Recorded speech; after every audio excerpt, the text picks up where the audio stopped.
Hey, welcome to a long-awaited video, at least for us. I'm a mechanical keyboard enthusiast, not an expert. আমি Feker IK65 keyboardটা last 4 month ধরে use করতেছি and mostly I have used it for gaming, bit of coding and normal কাজকাম যা থাকে আর কি। So এই ভিডিওতে আমি একজন এক্সপার্টের পয়েন্ট অফ ভিউ না, রেদার একজন মেকানিক্যাল কিবোর্ড এনথুজিয়াস্টের পার্সপেক্টিভ থেকে Feker IK65 এর একটা রিভিউ দিব। জাস্ট একজন র্যান্ডম ইউজারের এক্সপিরিয়েন্স আর কি।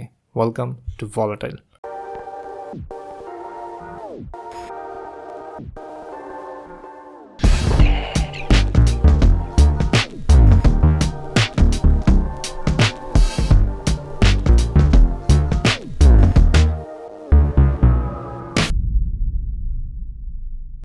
ফার্স্ট অফ কিবোর্ডের packaging normal, USB type C cable, একটা ওয়্যারলেস ডঙ্গল, একটা hybrid switch or keycap puller, একটা ডেডিকেটেড কিক্যাপ পোলার আর একটা ডাস্ট কাভার ছিল বক্সে।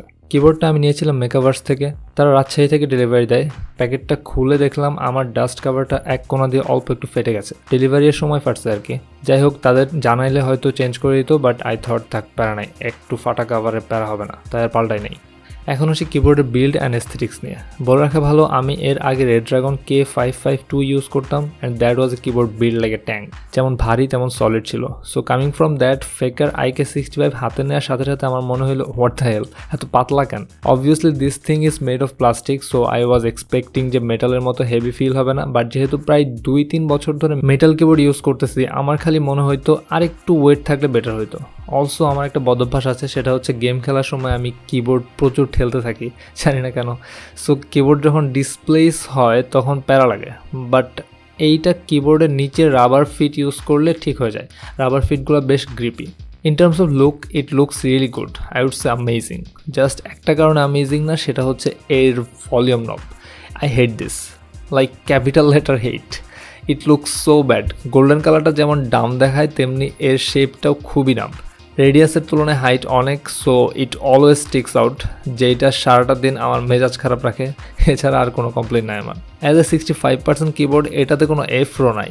FN+1 থেকে 12 সুইচগুলো প্রেস করে এফরো এর কাজ করা লাগবে। I love the size and no, I don't miss the এফরো।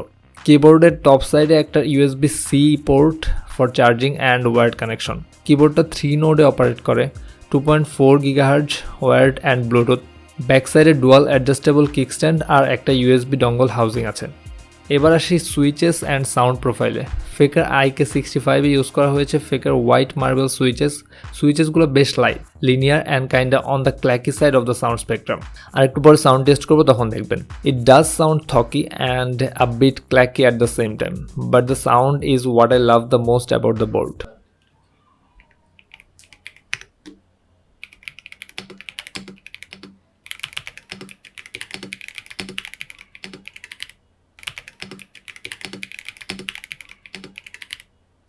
Typing experience অনেক চার্মিং ছিল।